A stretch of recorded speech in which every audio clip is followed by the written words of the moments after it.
जय शिवम, सुप्रभातम। सुख शांति समृद्धि में आपका स्वागत है। मैं पंडित राजेश दुबे भोपाल से। आज हम चर्चा करेंगे न्याय कैसे पाएं।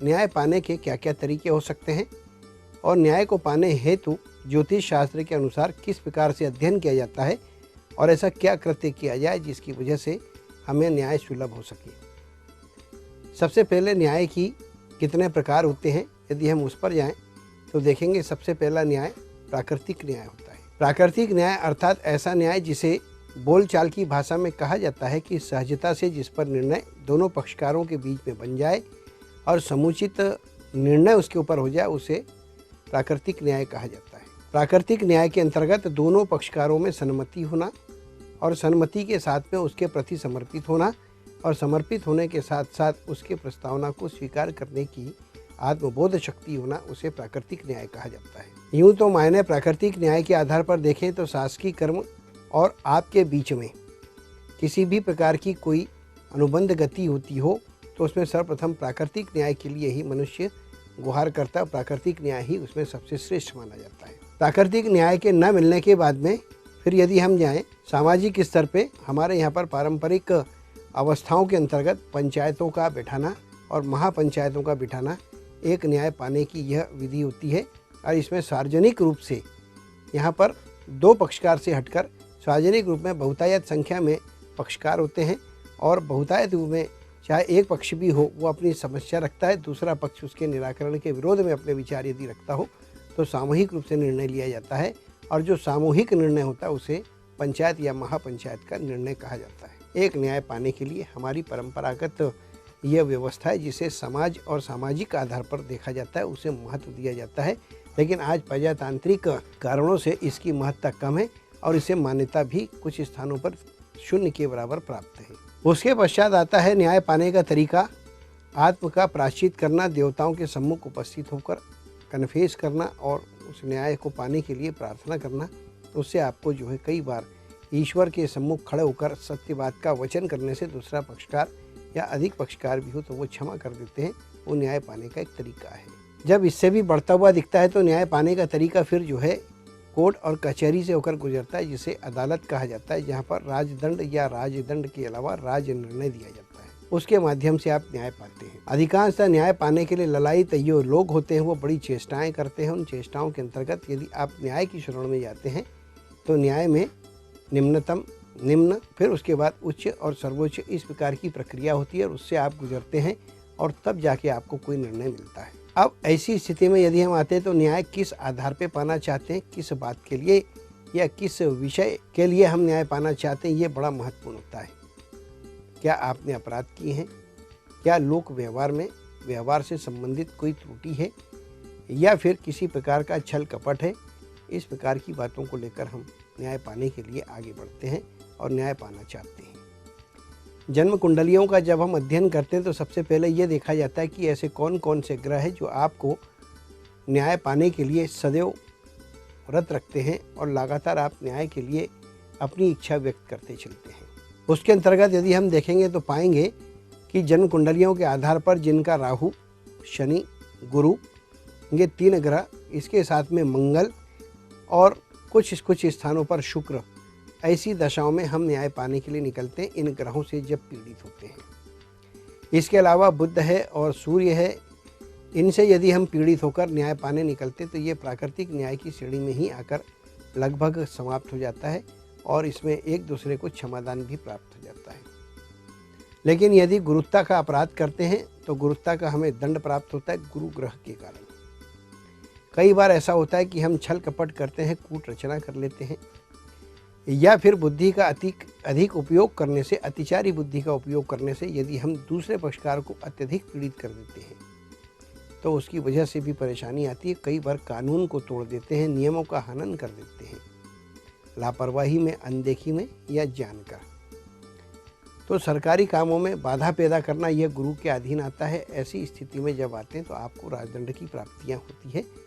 अधिकांशतः कई लोगों के कुंडलियों में ऐसा होता है कि गुरु यदि अष्टम भाव पे बैठे हो, द्वादश भाव पर बैठे हो तो या दूसरे भाव पर बैठे हो तो ऐसे जातक जो होते हैं वो अधिकांशतः कानून की परिधि में कानून तोड़ने के कारण या सरकारी कामकाजों में दखल देने के कारण पीड़ित होते हैं, या फिर किसी सरकारी अधिकारी कर्मचारी की अवमानना कर देते हैं इसलिए पीड़ित होते हैं। इसके अलावा राहु और शनि यदि होते हैं तो अपराध बोध की भावना प्रबलता से होती है और प्रबलता से अपराध करते हैं। अपराध करने की कोई श्रेणी नहीं होती उनकी, निम्नतम स्थिति में जाकर अपराध करने के लिए ऐसे व्यक्ति जो है सहभागी हो जाते हैं और सामूहिक रूप से या व्यक्तिगत रूप से ऐसा अपराध कर बैठते हैं। उन्हें बार बार न्याय पाने के लिए गुहार करना पड़ती है और ऐसी स्थिति में देखा जाए तो शनि यदि आपका ठीक अवस्था में ना हो, विशेष रूप से यदि 12वां शनि होता है तो मृत्यु पर्यंत भी न्याय प्राप्त नहीं होता है और कई बार ये देखा जाता है कि ऐसे जातक जो होते हैं जेल में ही अपना जीवन काट देते हैं। कारावास उनके लिए एक ऐसा स्थान बन जाता है जहाँ उनका जीवन व्यतीत होता है। न्याय को पाने की श्रेणी में जब हम जाते हैं तो क्या हमें न्याय प्राप्त होता है? इन विषयों पर यदि जाते हैं तो न्याय की गति और न्याय की मति, इन पर यदि हम जाते हैं तो जहाँ न्याय देने वाली संस्थाएं होती है उनका जो अधिकार विशेष होता है उसके विरुद्ध आप किसी भी प्रकार का कोई वक्तव्य नहीं दे सकते हैं और ना ही कह सकते हैं। लेकिन कई बार ऐसा होता है कि न्यायपालिकाओं के गलत निर्णय के कारण भी आप पीड़ित होते हैं और बार बार आपको गुहार करना पड़ता है। और जब आप न्याय मांगने के लिए चलते हैं, क्योंकि वह एक अवधेदार का न्याय होता है, तो उस अवधे को संरक्षित करने के लिए दूसरा अवधेदार उसका संरक्षण करता है। इस वजह से भी कई बार आप पीड़ित होते हैं और न्याय पाने के लिए जीवन भर भटकते रहते हैं। न्याय न्याय न्याय करते हुए जीवन कटता है, त्राहिमाम करते हुए जीवन कटता है। तो ऐसी दशा में न्याय पाने के लिए हमें क्या करना चाहिए, इस विषय पर बहुत विचार करते हैं। न्याय को देने वाले 2 ग्रह विशेष रूप से माने गए हैं जो प्रबलता से अपना स्थान रखते हैं। नंबर 1 जो होता है गुरु ग्रह, जो प्रशासनिक शक्तियों को रखता है। प्रशासनिक शक्तियों के धारण करने के कारण, प्रशासनिक शक्तियों की ग्राह्यता के कारण जो है वह आपको निर्णय देता है। तो अधिकारियों से निर्णय आपको प्राप्त होते हैं जिससे आप संतुष्ट या असंतुष्ट होते हैं। तो गुरु उसका एक सबसे बड़ा कारण होता है जो आपको यहाँ से न्याय दिलाता है। यदि प्रशासनिक स्थितियों में किसी भी प्रकार का दोष होता हो और उसके कारण आपको न्याय न मिलता, तो ऐसी दशा में यदि गुरु ग्रह का आप उपाय करते हैं, दान करते हैं, तो निश्चित रूप से इसमें कुछ ना कुछ आपको लाभ जरूर मिलता है। दूसरा, अदालत से संबंधित न्याय को यदि देखा जाता है तो शनि इसके अंदर प्रमुखता से आता है। और शनि जो ग्रह है वो अदालत में यदि आपका न्याय विलंब से होता हो या न्याय के पक्षों को सुनने का तौर तरीका ना बनता हो, कई बार आपको जो है अधिकारहीन कर दिया जाता है अदालतों में। तो ऐसी दशा में यदि आपको न्याय पाना है और न्याय पाना चाहते हैं तो शनि का उपाय करना चाहिए। शनि का उपाय करने से आपको उसमें लाभ मिलता है। कोई ना कोई ऐसा कारण बनता है जहाँ पर पुनः अपनी जो है याचिका को दायर कर लेते हैं और उससे आपको लाभ की प्राप्तियाँ हो जाती है। इसी प्रकार से यदि हम व्यवहारवाद में पड़ जाते हैं और व्यवहार ऐसा बन जाता है जिसके कारण भूमि, भवन, संपत्ति आदि को लेकर विवाद होता है, तो कहा जाता है दादा केस लगाते हैं और पोता उसको लड़ता रहता है।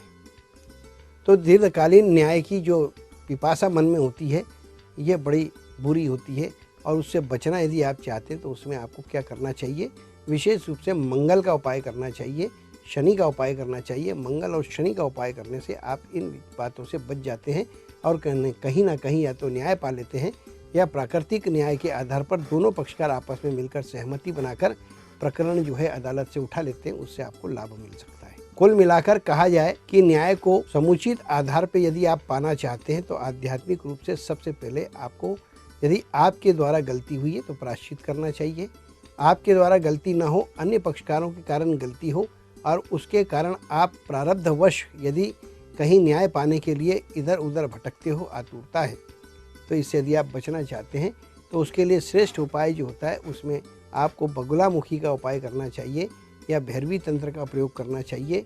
ऐसा उपयोग या ऐसा पूजन करने से आपको जो है न्याय शीघ्रता से प्राप्त होता है और न्याय भी समुचित होता है, जिससे आप स्वयं प्रसन्न भी हो जाते हैं। आखिर जन्म कुंडलियाँ जब कभी बोलती है तो वह यह निश्चित रूप से बताती है, गोचर काल में यदि गुरु वक्री हो, उस पर शनि की दृष्टि पड़ती हो, तो निश्चित आप मान के चलिए कि आप छल के शिकार होंगे, कपट के शिकार होंगे, लांछन दोष लग सकता है, झूठा आरोप लग सकता है, और या फिर बिना सोचे समझे किसी भी व्यक्ति पर बहुत अत्यधिक विश्वास करने पर आप किसी दस्तावेज पर हस्ताक्षर कर देते हैं तो भी जो है आप कहलाते हैं वहाँ पर धोखेबाज। ऐसी स्थिति में भी आपको न्याय पाना पड़ता है। जब कभी ऐसी परिस्थितियों का निर्माण होता हो जहां पर आपसे लापरवाही से या कूट रचित रचनाओं के आधार पर या किसी के द्वारा रची कूट रचना से आप पीड़ित होते हो, तो ऐसी दशा में आपको उपाय करना चाहिए। और वो उपाय बड़ा साधारण सा होता है। उस उपाय के लिए विशेष रूप से आप जो है हनुमान जी की शरण में जाएं और हनुमान जी से यदि आप प्रार्थना करते हैं तो किसी भी छल और कपट से बचने के लिए उनसे सहायता प्राप्त होती है। अधिकांशतः जिनका छल कपट के कारण न्याय पाने का भाव होता है, उनको आप देखेंगे ज्योतिष शास्त्र या कर्मकांड करने वाले लोग जो होते हैं उन्हें सुंदरकांड का पाठ करने का या सुनने का आदेश करते हैं, निर्देश करते हैं, या फिर हनुमान चालीसा का पाठ करने आदि के लिए वह निर्देश करते हैं। इनका आध्यात्मिक रूप से प्रयोग करने से भी आप छल कपट जैसे क्षेत्र में न्याय पाते हैं। वहाँ पर दोनों पक्षकार कहीं ना कहीं से एक दूसरे की गलती को मानकर फिर इसे क्षमा कर लेते हैं और बच जाते हैं। कई बार यह सिद्ध नहीं हो पाता, ऐसी परिस्थितियों का भी जन्म होता है। न्याय जीवन में केवल एक ही आधार पर हो ऐसा नहीं, जितने प्रकार की प्रवृत्तियां संसार में व्याप्त हैं उतने ही प्रकार के अपराध उससे उत्पन्न होते हैं। एक विचार, एक व्यवहार किसी एक पक्षकार के लिए बहुत अत्यंत महत्वपूर्ण होता है तो दूसरे के लिए वो अपराध कराने वाला, अपराध का बोध करने वाला होता है। कई बार ऐसी स्थितियां होती हैं। इसीलिए कहा जाता है कि आप अपने व्यवहारिक जीवन में जीना चाहते हैं तो अनुशासन में रहना चाहिए। न्याय को पाने का और दंड से बचने का सबसे श्रेष्ठ उपाय होता है अनुशासन में रहना। सत्य, ईमानदारी और कर्तव्य निष्ठा के आधार पर अपने कृत्य कर्तव्यों का निर्वहन करना, यह उसका गुण विशेष होता है।